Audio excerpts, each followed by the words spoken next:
नमस्कार किसान मित्रों, मैं डॉक्टर दुर्गा प्रसाद आपके अपने YouTube channel doctor Durga agriculture tips में आपका स्वागत है। किसान भाइयों, आज हम लोग इस वीडियो में बात करेंगे धनिया की फसल में लगने वाले रोग व कीट के बारे में।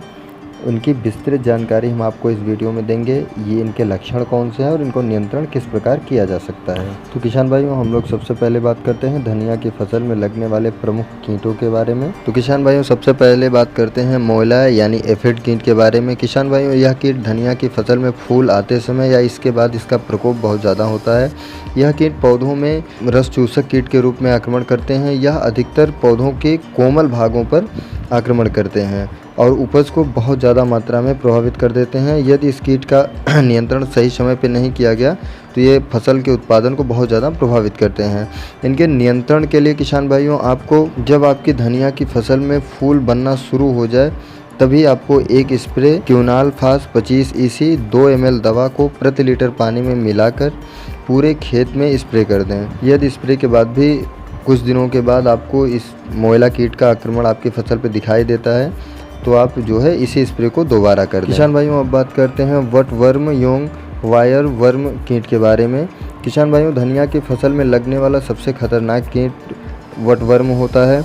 इस कीट की सुंडी भूरे रंग की होती है। इसका आक्रमण अधिकतर शाम के समय होता है, जो ज़मीन के ऊपर सतह से जो है पौधों को काट कर गिरा देती हैं, जिससे पौधे मर जाते हैं। यह फसल के प्रारंभिक अवस्था में, यानी जब पौधे आपके अंकुरण के बाद जो है जमाव लेते हैं, उसी वक्त इस कीट का प्रकोप बहुत ज़्यादा मात्रा में देखा जाता है। इसके नियंत्रण के लिए किसान भाइयों, आपको मैलाथियान 5% चूर्ण खेत 9 से 10 किलोग्राम प्रति एकड़ के हिसाब से बुआई के समय खेत में मिला देनी चाहिए।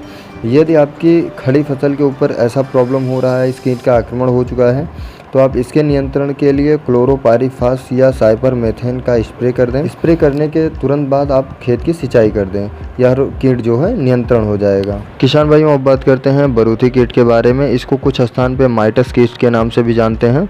बरूथी कीट रस चूसक कीट होता है। इसका प्रकोप पौधों की नई पत्तियों या नई शाखाओं पर होता है। तो इसका प्रकोप जो होता है वो दाना बनते समय इसका प्रकोप अधिक देखा गया है। ये जो है दाने बनते समय दानों के ऊपर इनका प्रकोप होता है और फसल जो है काफ़ी प्रभावित होती है। उत्पादन बहुत ज़्यादा घट जाता है इससे। बरूथी कीट के प्रकोप जब हो जाता है तो पौधे जो होते हैं वो पीले रंग के दिखाई देने लगते हैं, पीले पड़ने लगते हैं इसके पौधे। यह छोटे कीट होते हैं और पौधों के निचली सतह पर अधिक देखे जाते हैं। किसान भाइयों, इनके नियंत्रण की बात करें तो बरूथी कीट के नियंत्रण के लिए मैलाथियान 50 EC 1 ml दवा, या फिर आप इसके स्थान पर जो है क्विनालफास 25 EC 2 ml दवा प्रति लीटर पानी में मिलाकर पूरे खेत में स्प्रे कर दें। शाम के समय स्प्रे करें, इस चीज़ का आप ध्यान रखिएगा, क्योंकि बरूथी कीट का आक्रमण जो होता है, जो कीट बाहर निकलते हैं शाम के समय ही अधिक निकलते हैं, तो उस वक्त आप दवा का यदि स्प्रे कर रहे हैं तो बहुत अच्छा रिजल्ट इसका आ जाता है। ये चीज़ ध्यान रखिएगा कि आपको मैलाथियान 50 EC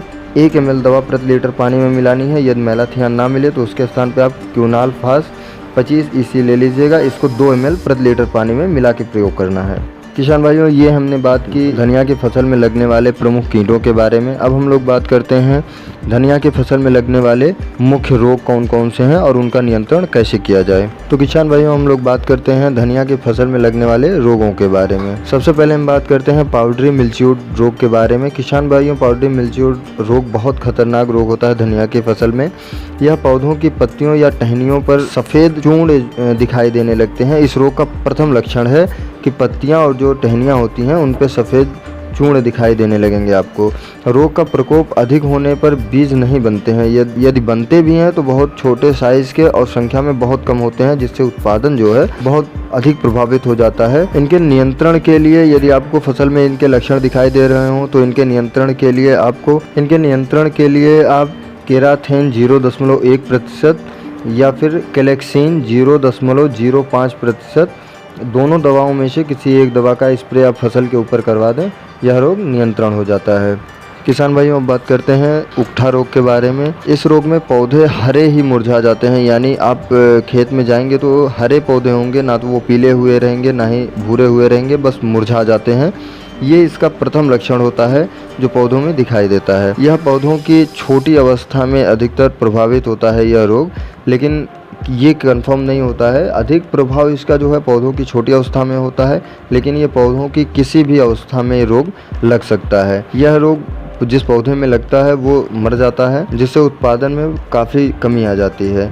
इसके नियंत्रण के लिए सबसे पहले तो आप उपचारित बीज का चुनाव करें, या फिर बीज उपचारित ना हो तो उसको उपचारित करके ही बुआई करें। उपचारित करने के लिए बाविस्टान या फिर ट्राइकोडर्मा का से जो है इसको उपचारित करवा सकते हैं आप। उसके बाद बीज की बुआई करें। यदि आपकी खड़ी फसल में इसके लक्षण दिखाई दे रहे हैं, आपकी खड़ी फसल में यह रोग लग चुका है, तो आप हेक्साकोनज़ोल का स्प्रे करवा दें। किसान भाइयों, अब बात करते हैं झुलसा रोग के बारे में। धनिया की फसल में झुलसा रोग का प्रकोप अधिक होता है। इसमें आपको पत्तियां जो होती हैं उसके ऊपर भूरे रंग के धब्बे दिखाई देते हैं। यह रोग जिस पत्ती में लगता है, जिस पौधे में लगता है, वो झुलसी हुई नज़र आने लगती हैं आपको। बरसात होने पर इस रोग का जो है संभावना बढ़ जाता है लगने का। इनके नियंत्रण के लिए किसान भाइयों, आपको लक्षण दिखाई देने के बाद कॉपर ऑक्सीक्लोराइड 3 ग्राम दवा प्रति लीटर पानी में मिलाकर पूरे खेत में स्प्रे कर दें।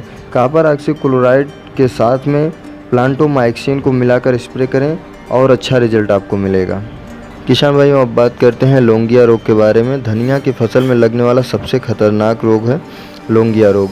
किसान भाइयों, इस रोग के लक्षण पौधों की पत्तियां, तने, फूल, फल, इन सभी पर इनके लक्षण दिखाई देते हैं। इसके फंगस का अटैक पौधों में फूल बनते समय ही हो जाता है, जिसके कारण शीर्ष जो होते हैं जहां पर फूल बन रहे होते हैं वो मुड़ जाते हैं और बाद में सूख जाते हैं। और इनका दूसरा लक्षण है जमीन के ऊपर पिटिकाएँ उभरी हुई दिखाई देने लगती हैं, उनका रंग भूरा होता है।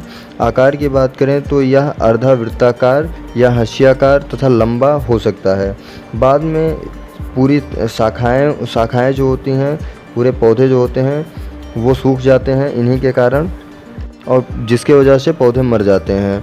यह रोग बहुत तेज़ी से पौधों में फैलता है। यदि आपको इस रोग का लक्षण किसी भी पौधे में दिखाई दे तो आप तत्काल पूरे खेत में इसके नियंत्रण के लिए दवा का प्रयोग करें।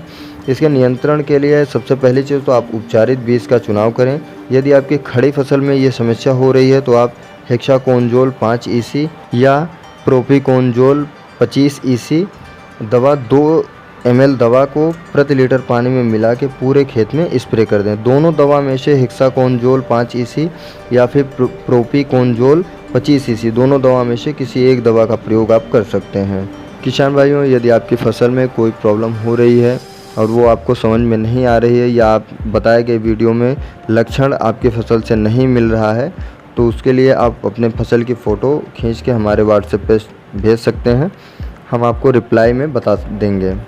किसान भाइयों, यदि आपकी कोई अन्य समस्या हो तो उसके लिए आप हमारे व्हाट्सएप नंबर पे हमसे संपर्क कर सकते हैं। हमारा व्हाट्सएप नंबर नीचे डिस्क्रिप्शन बॉक्स में दिया गया है। आज की वीडियो में बस इतना ही। मिलते हैं अगली वीडियो में, जिसमें हम आपको खेती संबंधित कुछ नई जानकारी देंगे। आशा करते हैं वीडियो आपको पसंद आई होगी, तो प्लीज़ लाइक, सब्सक्राइब और शेयर ज़रूर करिएगा। धन्यवाद। जय जवान, जय किसान।